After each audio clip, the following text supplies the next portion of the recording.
Worksheet number 6 बच्चों, गणित की वर्कशीट है, कक्षा 7 की वर्कशीट। पूर्णांकों के गुणन के गुण। तो बच्चों प्रॉपर्टीज हम स्टडी करेंगे।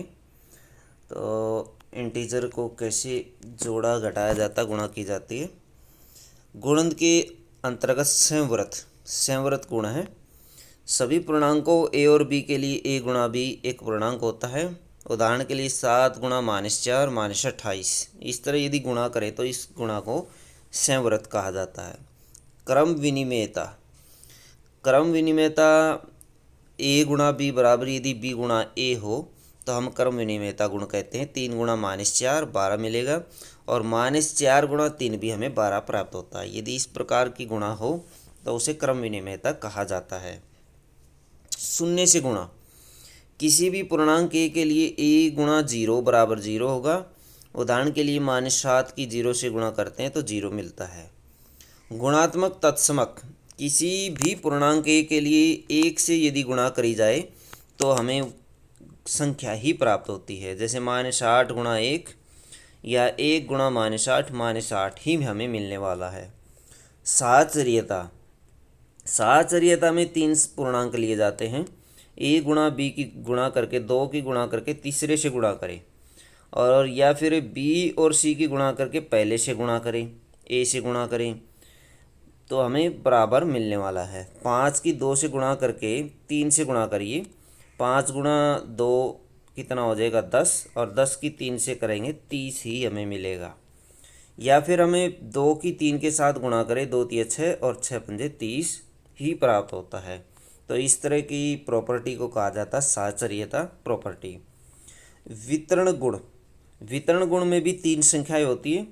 ये भी साहचर्यता की तरह ही गुण है, लेकिन इसमें देखिए, इसमें प्लस का प्रयोग किया जाता है बीच में। ऊपर तीनों के लिए गुणा का प्रयोग किया जाता था, लेकिन यहाँ बीच में प्लस का प्रयोग किया जाता है।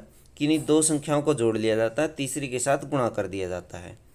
अब देखिए यहाँ क्या किया, ए गुणा बी प्लस सी, ए की गुणा बी के साथ कर दी, और फिर ए की गुणा किसके साथ कर दी, सी के साथ भी कर दी है।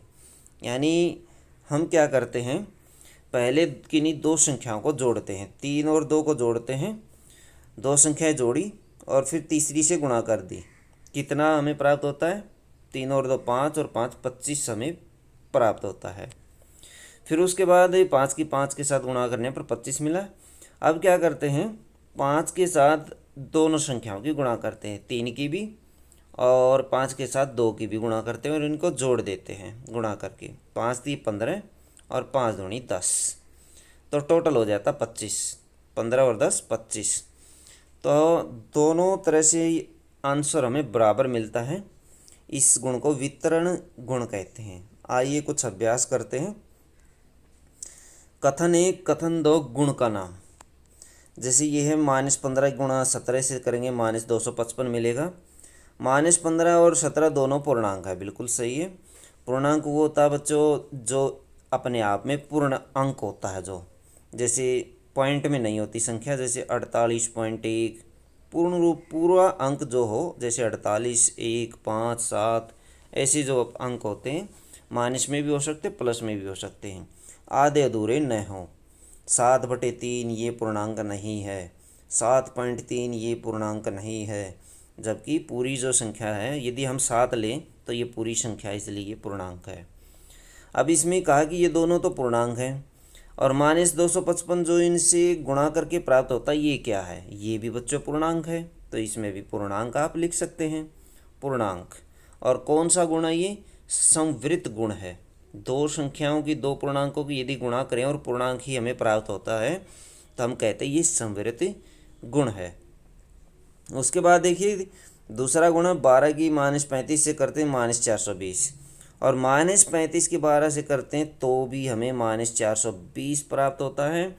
और बच्चों ये कौन सा गुण है, आगे पीछे गुणा करते हैं तो क्रम विनिमेयता का ये वाला गुण हमने स्टडी किया था, क्रम विनिमेयता। तो क्रम विनिमेयता आप इसमें लिख देंगे, तो इसमें क्या लिखेंगे, क्रम विनिमेयता, ठीक है, तो ये लिख देंगे आप। उसके बाद है -25 की गुणा 1 से करें -25 आता है, 1 की गुणा 17 से करें तो 17 आता है। तो 1 से गुणा करते हैं तो वो कौन सा गुण होता है बच्चों? 1 से गुणा करने वाला जो गुण था गुणात्मक तत्समक, गुणात्मक तत्समक वहाँ पर आप नीचे लिख देंगे, गुणात्मक तत्समक लिख देंगे। 1 से गुणा की थी। अब 0 से गुणा करते 0 मिलता है, यहाँ भी 0 मिलता है। और यहाँ लिख सकते हैं आप 0 से गुणा, 0 से गुणा का हमने गुण स्टडी किया था, ये रहा 0 से गुणा करने पर हमें 0 मिलता है। तो 0 से गुणा आप इसमें लिख देंगे गुण में। उसके बाद ये देखिए 3 संख्याएं हैं और 3 संख्याओं की जब गुणा करी जाती है तो इनकी गुणा से हमें -360 मिलता है, तो इनकी गुणा से भी हमें -360 ही प्राप्त होगा। साहचर्यता गुण है बच्चों, साहचर्यता गुण हमने स्टडी किया था, जब 3 संख्याओं की गुणा करी जाती है तो हमें वही संख्या मिलती है आगे पीछे गुणा करने पर। तो साहचर्यता आप इसमें लिख देंगे। उसके बाद ये देखिए लास्ट में तीन ही संख्याएं, लेकिन तीनों संख्याओं की गुणा नहीं है, 2 संख्याओं को जोड़ा गया है। इसी तरह से यहाँ ये देखिए 15 और 6, 15 छके 90 होता है और 5 चौके 20 होता है। टोटल करने पर 110 हमें मिलेगा। तो आप यहाँ लिख सकते हैं 110, यहाँ पर लिख दीजिए। और गुण का नाम क्या बच्चों? गुण का नाम सबसे लास्ट वाला वितरण गुण, वितरण गुण हमने स्टडी किया था ये। तो यहाँ पर वितरण गुण आप लिख देंगे, इसमें सबसे लास्ट वाले में लिखेंगे इसमें। नीचे दिए गए प्रश्नों को सत्य बनाने के लिए रिक्त स्थान भरिए। -4 के साथ कितने की गुणा करें ताकि ये 48 हो जाए? 12 की गुणा कर दें, -12 की गुणा कर दें तो माइनस माइनस प्लस 12, 12 चौके 48, माइनस माइनस प्लस हो जाएगा, 48 मिल जाएगा। यहाँ -9 से गुणा करेंगे, -72 मिलेगा। और आगे देखिए ये वाला क्वेश्चन बच्चों, -26 की -48 से गुणा करिए। -26 की -48 से गुणा करेंगे और प्लस से फिर -48 के साथ -26 की, ये 36 दिया हुआ है, ये होना चाहिए -26। -26 होता है तो ये बिल्कुल आसान हो जाता है, ये 0 मिल जाता है। यदि ये -36 है, यदि ये -36 है तो आप इसमें गुणा करके घटा करके लिख सकते हैं। -26 की जैसे 48 से गुणा करेंगे बच्चों, 26 की 48 से गुणा कर लीजिए। 6 × 48, 4, 6 चौके 24, 4 28 और 48 दूनी 96। तो बच्चों 8 का 8, 8 से 14, 1, 9 2 11 और 1, 1248 हमें मिलता है। इस गुणा से हमें मिला 1248 माइनस का, जबकि इस गुणा में दोनों माइनस माइनस से प्लस मिलेगा। 48 की गुणा कर लीजिए 36 से। 6 × 48, 4, 6 चौके 24 और 4 28 और 3 8 24, 2, 3 चौके 12 और 2 14, तो ये मिलता है 144। 8, 8 4 12, 4 2 6 और 1 7 और 1 1728 इसमें हमें प्राप्त होगा। 1248 प्लस 1728, तो 1728 में से 1248 घटा दीजिए। 1728 में से 1248 घटाएंगे, 8 में से 8 गया 0, 12 में से 4 गया 8 और 6 में से 2 गया 4, तो एक में से 1 गया 0। 480 में प्राप्त होता है बच्चों। तो इस तरह से आप 480 आंसर लिख सकते हैं अगर ये 36 है तो। 7 × 50 - 2, 7 × 50 - 2 होता है 48 और 48 के साथ 7 की गुणा कर सकते हैं। यह साहचर्य गुण भी इसमें, वो वितरण प्रॉपर्टी वाला सबसे लास्ट वाला गुण भी इसमें लगा सकते हैं आप। जो वितरण गुण है ये वाला सबसे लास्ट वाला जो गुण था बच्चों, ये वाला गुण, ये भी आप इसमें लगा सकते हैं। एक बार 50 के साथ गुणा करिए 7 की, 7 पंजे 35, 350 और फिर 7 दूनी 14, 2 के साथ गुणा करेंगे 14 मिलेगा। तो इसको लिख सकते हैं 7 × 50 - 7 × 2। अब ये घटाइए इसके अंदर से तो हमें मिलता है 336, 336 आंसर आ जाता है इसमें, 336। क्वेश्चन 3 देखिए, 10 प्रश्नों के एक टेस्ट में प्रत्येक सही उत्तर के लिए 5 अंक दिए जाते हैं, गलत के लिए -2 अंक दिए जाते हैं, प्रयत्न नहीं किए गए प्रश्नों के लिए 0 अंक दिए जाते हैं।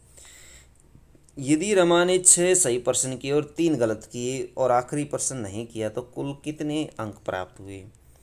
तो बच्चों रमा ने क्या किया, 6 प्रश्न सही करे, तो सही प्रश्न के लिए अंक, सही प्रश्न के रमा के अंक, तो रमा के कितने अंक सही प्रश्न के, एक सही के लिए 5 अंक दिए जाते हैं, तो 6 गुणा 5 हो जाएगा बच्चों, 30 आ जाएगा, 30 अंक। तो गलत उत्तर के, गलत जो प्रश्न किए उसने, उसके अंक के अंक, गलत के अंक कितने बच्चों, 3 गुणा -2, 3 गुणा -2, 3 दूनी 6, माइनस का 6। और नहीं किए गए प्रश्न के, नहीं किए गए प्रश्न के, नहीं किए गए प्रश्न के अंक, तो कितने बच्चों, 0। नहीं किए गए प्रश्न के अंक 0।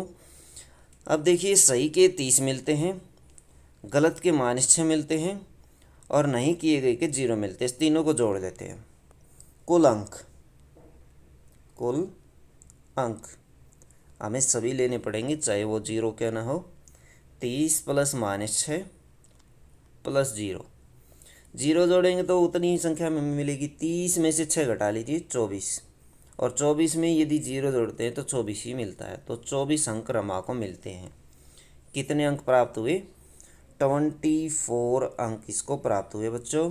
ये थी आपकी मैथ की वर्कशीट। वीडियो अच्छी लगे तो लाइक करें, हमारे चैनल को सब्सक्राइब करें।